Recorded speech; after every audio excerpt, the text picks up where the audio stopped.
محفل کے اندر قوالوں پر اور قوالن پر پیسے لٹانا ہو کیمرے میں آنے کے لیے تو پھر ہزاروں لٹا دیں گے. اور ماں دوا کو مانگ رہی ہو کہے گی کہ بڑھیا بڈھی کب تک تمہاری دوا کا میں بوجھ اٹھاتا رہوں, دوسرے بچے نہیں تمہارے, ان سے نہیں مانگتی. یہ حال ہے. آپ کیا سمجھتی ہو؟ مسجد بنانے سے زیادہ ثواب, مدرسہ بنانے سے زیادہ ثواب, حج کرنے سے زیادہ ثواب اگر کسی پہ خرچ کرنے میں ملتا ہے تو ماں باپ پہ خرچ کرنے میں ملتا ہے. ہماری دولت کا سب سے زیادہ کوئی حقدار ہے ہمارے ماں باپ ہے. اور آج دوستوں پہ خرچ کرنے کے لیے دل بڑا, سسرال والوں پہ خرچ کرنے کے لیے دل بڑا, ادھر ادھر خرچ کرنے کے لیے دل بڑا. اور اگر سنیوں کا مجمع برا نہیں مانے تو, اور میری بات کا مفہوم مخالف مراد نہ لے تو کہوں پیروں پہ بھی خرچ کرنے کے لیے دل بڑا. ماں باپ پہ بھی اتنا ہی خرچ کرتے ہو؟ پیر صاحب کی دعوت کی تو کار سے لے کر کے چوکھٹ تک کے کپڑا بچھایا, کبھی اتنی عزت ماں باپ کی بھی کی؟ میں یہ نہیں کہتا پیروں کی نہ کرو, بالکل کرو, آپ کے پیر اس قابل ہیں. سرکار غریب نواز نے یہی فرمایا کہ کئی لوگ ہاتھ چوم کر جنت میں گئے اور جائیں گے جنت میں, لیکن آپ سے پوچھتا ہوں پیروں کے بالکل ہاتھ چومو, پیروں کی خدمت کرو. کیا کبھی اپنے ماں باپ کے بھی ہاتھ چومتے ہو؟ انہیں چلا چلا کر ڈانٹ کے بٹھانے والوں کیا سمجھتے ہو غریب نواز کیا فرماتے؟ سنو, غریب نواز فرماتے ہیں ایک بندہ قیامت کے دن آئے گا, پہاڑوں جیسی نیکیاں لے کر آئے گا. جب اس کی نیکیاں میزان پہ رکھی جائے گی تو نیکیوں کا پلڑا بھاری ہوگا. وہ خوش ہو رہا ہوگا کہ میری نیکیوں سے نیکیوں کا پلڑا بھاری ہو گیا. اتنے میں ایک چھوٹا سا کاغذ کا ٹکڑا گناہ کے پلڑے میں گرے گا اور گناہ کا پلڑا بھاری ہوگا, نیکیوں کا پلڑا ہلکا ہو جائے گا. حکم ہوگا اس کو منہ کے بل گھسیٹتے ہوئے جہنم میں لے جاؤ. جس وقت اسے جہنم میں منہ کے بل گھسیٹتے ہوئے لے جا رہے ہوں گے وہ کہے گا جہنم میں تو جا رہا ہوں لیکن مجھے یہ راز تو بتا دیا جائے, یہ کاغذ کے چھوٹے سے ٹکڑے پر آخر کیا لکھا ہوا تھا جس نے میری ساری زندگی میں کی نیکی کا پلڑا ہلکا کر دیا, پہاڑوں جیسی نیکیوں کو ہلکا کر دیا, بے اوقت کر دیا میری نیکیوں کو. اس چھوٹے سے کاغذ کے ٹکڑے میں لکھا کیا تھا؟ تو جواب آئے گا بندے تو نے ایک مرتبہ اپنی ماں سے یا اپنے باپ سے چلا کر بلند آواز سے بات کی تھی, یہ چلانے کی نحوست لکھی تھی جس نے تیری پوری زندگی کی نیکی کو ہلکا کر دیا. آپ سے پوچھتا ہوں ایک بار ماں باپ سے چلا کر بات کرو تو اس وقت تو تمہاری ساری زندگی کی نیکی ہلکی ہو جائے. اللہ اکبر. بیوی کے بہکاوے میں آ کر, کسی اور کے بہکاوے میں آ کر, ماں باپ کو گھر سے نکالنے والوں, سسرال میں جا کر کے بسنے والوں, جب ماں باپ تمہارے جوان تھے اور تم بچے تھے تو ہر کہتا تھا میری امی میرے ابا, میری امی میرے ابا, اور جب تم جوان ہو گئے ہو تو ایک دوسرے سے کہتے ہو تو دوا نہیں لاتا کیا تیرا باپ نہیں ہے, تو کھانا نہیں کھلاتا کیا تیرا باپ نہیں ہے. بچپن میں میرے ماں باپ کہتے تھے اور جوانی میں تیرے ماں باپ کہتے ہو. سن لو اللہ کے رسول نے ارشاد فرمایا البر لا یبلا والذنب لا ینسا والدیان لا یموت اعمل ما شئت کما تدین تدان. نیکی کبھی پرانی نہیں ہو سکتی, گناہ کبھی بلایا نہیں جا سکتا, اور صلہ دینے والے خدا کو کبھی موت نہیں آ سکتی. تو جو چاہے کر, جیسا کرے گا ویسا بھرے گا. آج اپنے ماں باپ پہ ظلم کرنے والوں, ان کی خدمت سے منہ موڑنے والوں, قبر میں, محشر میں, جہنم میں جو عذاب ہوگا ماں باپ کے گستاخوں پر وہ تو بہت بدترین ہے. ہوگا. لیکن دنیا میں دو لوگوں کو کبھی موت نہیں آتی جب تک ذلیل نہ ہو جائیں, ایک ماں باپ کا گستاخ, ایک بزرگوں کا گستاخ. ان دو گستاخوں کو ضرور پہلے دنیا میں ذلیل کیا جاتا ہے, اس کے بعد موت آتی ہے. اگر آج تم اپنے ماں باپ کو گھر سے نکال رہے ہو, گالی دے رہے ہو, ذلیل کر رہے ہو, رسوا کر رہے ہو, تم بھی اپنے بچوں کے ہاتھوں ذلیل ہونے کے لیے تیار ہو جاؤ. ایک بزرگ نے اپنی کتاب میں لکھا, ایک شخص نے, بوڑھا تھا, اس کے بیٹے نے اس کو 2 تماچے مارے. تو کسی نے کہا کہ گستاخ اپنے باپ کو 2 گالوں پہ مار رہا ہے. اس نے رو کے کہا مارنے دو, کیونکہ میں نے اپنے باپ کو 1 مارا تھا. اس وقت مجھے کسی نے کہا تھا کہ تو اپنے باپ کے ساتھ جیسا کرے گا تیری اولاد اس سے بدتر بدترین سلوک تیرے ساتھ کرے گی. اللہ اکبر. اور یہ بھی یاد رکھنا اپنے ماں باپ کے ساتھ اچھا سلوک کرو گے تمہاری اولاد اس سے زیادہ اچھا سلوک انشاءاللہ تمہارے ساتھ کرے گی.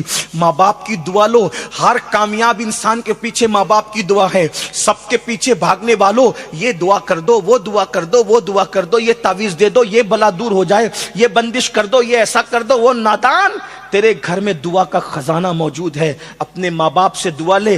دعا نے مخدوم ماہمی کو ولی بنایا, دعا نے مخدوم اشرف کو مخدوم اشرف بنایا, دعا نے غریب نواز کو غریب نواز بنایا, دعا نے غوث اعظم کو غوث اعظم بنایا, دعا نے محبوب الہی کو محبوب الہی بنایا, دعا نے بابا قطب کو قطب الاقطاب بنایا. ارے یہ ماں باپ کی دعائیں ہیں. ماں باپ سے بڑا مرشد کون ہے؟ سب سے بڑا مرشد ماں باپ ہے.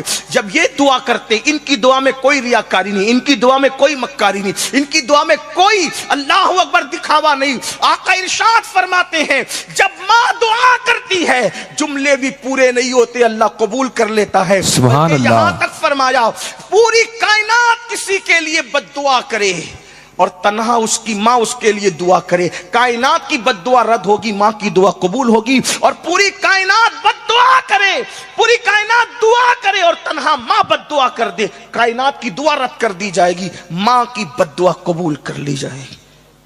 اس لیے ماں باپ کو ناراض نہ کرو.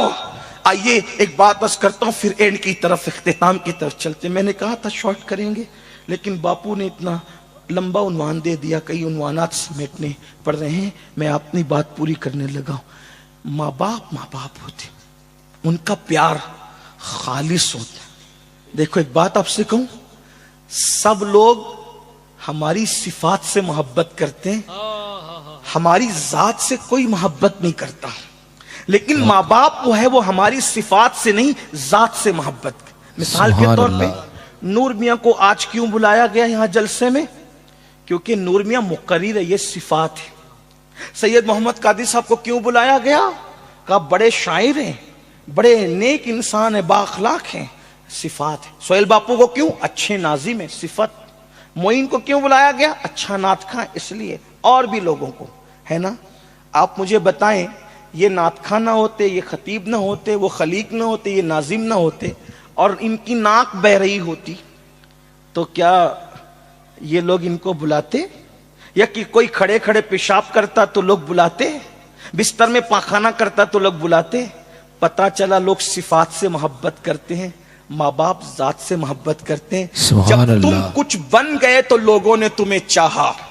سسرال والوں نے اس لیے اپنایا کہ تیرا کاروبار اچھا تھا, تیری صورت اچھی تھی, تو نوجوان تھا, ہٹا کٹا, اس لیے اپنایا. بیوی اس لیے بیوی بنی کہ تو اس کا حق ادا کرنے کے قابل تھا. صفت کی بنیاد پہ بیوی تیری بیوی بنی, سسرال والے صفات کی بنیاد پہ تجھے داماد بنائے. لیکن جس دن تیری ناک بہتی تھی اور جس دن تو بستر میں پیشاب کرتا تھا, پاخانہ کرتا تھا, نہ تو ادیب تھا, نہ خطیب تھا, نہ مفکر تھا, نہ دائی تھا, نہ ناظم تھا, نہ نعت خواں تھا, تو صرف انسان تھا. اس وقت تو ماں اپنے دوپٹے سے ناک پوچھ کے کہتی تھی میرا لال. جب سبحان اللہ پیشاب کرتا تھا ماں سینے سے لگا کے کہتی تھی میرا چاند. آپ سے پوچھنا چاہتا ہوں, ان ماں باپ کو ہم نے صلہ کیا دیا جس کے وجود پر پیشاب کر کر کے تم جوانی کی دہلیز پر پہنچے ہو, جن کے بستروں کو تم نے ناپاک کر کے تم نے جوانی کی منزلیں طے کی ہے.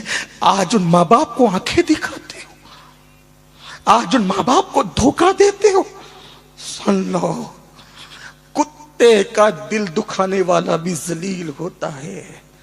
جو چڑیا پہ ظلم کرے اللہ اس کو بھی اعمال ضائع کر کے جہنم میں ڈالے گا. جو چڑیا پہ ظلم کرے وہ جہنم میں جائے گا. جو ماں باپ کی ممتا کو بھلا دے اس کا کیا حال ہوگا. جو نوجوان لڑکے ماں باپ کی اہمیت کو نہیں جانتے, میں ان سے ایک بات کہنا چاہتا ہوں, یہ ماں باپ ہے, تم کتنا بھی ظلم کر لو یہ تم سے کبھی ناراض دلی طور پہ نہیں ہوں گے. زبان سے ناراضگی کا اظہار کریں, کبھی حقیقت میں تم پہ ناراض نہیں ہوں گے. میں نے ایک آرٹیکل پڑھا تھا جب میں اسکول پڑھتا تھا, غالباً جونیئر کالج میں نیا داخلہ ہوا تھا. اس وقت ایک آرٹیکل پڑھا تھا, اس نے مجھے بہت رلایا تھا. وہ یہ تھا کہ ایک مرتبہ ایک ماں نے برتن جھاڑو کر کے اپنے بیٹے کو پڑھایا لکھایا. بہت ساری مائیں ہیں جو بہت دکھ اٹھا کر اپنے بچوں کو بہت کچھ بناتی ہے.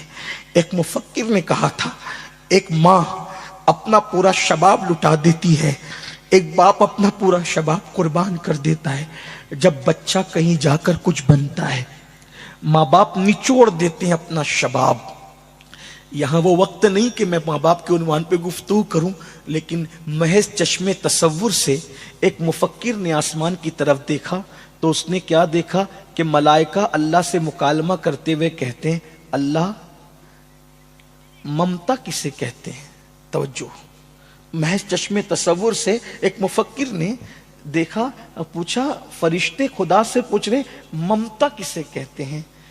تو اس وقت خدا نے شبنمی قطروں کی شبنمی نزاکت کو، تتلیوں کے باغپن کو، نسیم سحر کو، صبح کے اجالے کو، شام کی زلفوں کو، پھولوں کی نکہت کو، چمنستان کے گلوں کی جو ہے وہ نزاکتوں کو، لالا کی لالی کو، اور شفق کے جمال کو، افق کی سرخیوں کو، بلکھاتی ہوئی ندیوں کے حسن کو، موجیں مارتے ہوئے سمندر کی موجوں کے تکبر کو، پہاڑ کی استقامت کو، اور سبزہ زاروں کی سبزہ زاری کو، سنبل کے پودے کو، نرگس کے پھول کو خدا نے ایک ساتھ جمع کیا، اور جب وہ مجسم حسن ہو گیا تو پھر اس نے کسی وجود کے گود میں کسی وجود کو ڈالا، اور پھر اس وجود نے اس پورے حسن کو کسی پہ قربان کر دیا، تو کہا اس کو ممتا کہتے ہیں۔ کہا یہ مولا، یہ مکمل حسن ایک ننھی سی جان پر جو قربان کر رہا ہے،